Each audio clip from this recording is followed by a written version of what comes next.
Sahabat yang beriman, kisah tentang seorang anak kecil yang merindukan Rasulullah Shallallahu Alaihi Wasallam di zaman seorang ulama yang bernama Syekh Abdurrahman Ad-Dibai merupakan salah satu kisah yang sangat menggugah hati dan penuh cinta kasih kepada baginda Rasulullah.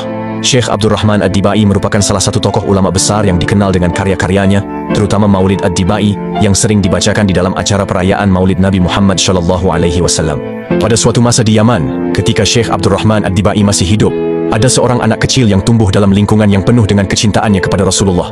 Anak ini sering mendengar orang-orang dewasa bersolawat dan membacakan tentang kisah-kisah Rasulullah dan meneladani akhlaknya. Setiap kali mendengar nama Rasulullah disebutkan, hatinya bergetar, matanya basah oleh air mata, dan jiwanya dipenuhi rasa rindu yang mendalam.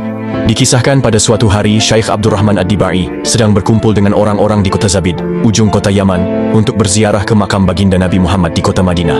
Jarak perjalanan yang membutuhkan waktu selama 2 minggu. Ketika para rombongan hendak bergerak ke kota Madinah, tiba-tiba seorang anak kecil berusia 8 tahun datang dan menyapa Syekh Ad-Dibai.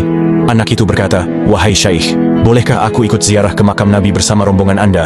Akan tetapi, Syekh Ad-Dibai tidak mengizinkan anak kecil itu untuk ikut bersamanya karena khawatir akan membuat para rombongan susah. Kemudian Syekh Ad-Dibai bertanya kepada anak kecil itu, "Kenapa engkau sangat ingin ikut untuk berziarah ke makam Rasulullah?" Lalu anak itu berkata, "Wahai Syekh, percayalah aku sangat rindu kepada Rasulullah." Namun Syekh Ad-Dibai menjawab, "Sudahlah, kau tetap tidak boleh ikut bersama kami." Akhirnya Syekh Ad-Dibai beserta para rombongan itu pun langsung bergerak menuju ke kota Madinah. Setibanya mereka di kota Madinah, tepatnya di depan makam Rasulullah, alangkah terkejutnya Syekh Abdurrahman Ad-Dibai ketika melihat anak kecil itu sudah berada di hadapannya. Syekh Ad-Dibai yang merasa penasaran lalu bertanya, "Wahai anak kecil, bagaimana caranya sehingga engkau bisa sampai ke sini?" Lalu anak kecil itu menjawab, "Ketika Anda bersama para rombongan yang lainnya berangkat, maka aku masuk ke dalam sebuah peti supaya bisa ikut bersama rombongan berziarah ke makam Rasulullah." Lalu Syekh Ad-Dibai bertanya lagi, "Aku tidak heran jika engkau bisa masuk ke dalam sebuah peti, akan tetapi selama 2 minggu dalam perjalanan makan dan minum, engkau peroleh dari mana?" Anak kecil itu menjawab, "Tidak ada makanan dan tidak ada minuman, wahai Syekh. Sungguh aku dilupakan dari makan dan minum karena kecintaan saya kepada Rasulullah Shallallahu Alaihi Wasallam." Anak kecil tadi pun bertanya lagi, "Wahai Syekh, apakah benar tanah ini pernah dipijak oleh Rasulullah Shallallahu Alaihi Wasallam?" Syekh Ad-Dibai menjawab, "Iya benar." Maka anak kecil itu pun langsung mengambil tanah yang dulunya pernah dipijak oleh Rasulullah, lalu diciumnya tanah tersebut. Setelah anak kecil itu mencium tanah yang dulunya pernah dipijak oleh Rasulullah, tiba-tiba saja ia pun langsung terjatuh seakan-akan pingsan. Rupanya anak kecil itu telah wafat. Anak kecil itu pun kemudian dikebumikan di luar kota Madinah karena ia sebagai orang luar.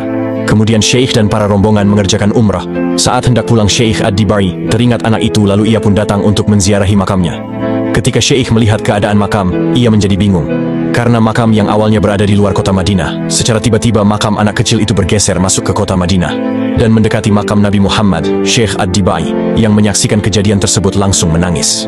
Sampai sekarang, makam tersebut masih ada dan berada di seberang Masjid Nabawi. "Wahai anak kecil, betapa hebat dan mulianya dirimu. Di waktu kecil engkau rindu, hendak berziarah ke makam Rasulullah, dan ketika wafat engkau juga rindu kepada Rasulullah."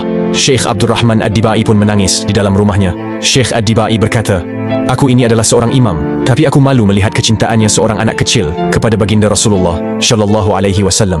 Kemudian Syekh Ad-Dibai pun menulis kisah perjalanan anak kecil itu dalam kitab maulidnya, yaitu kitab Maulid Ad-Dibai. Itulah kisah kecintaan seorang anak kecil kepada Rasulullah Shallallahu Alaihi Wasallam hingga akhirnya anak tersebut wafat.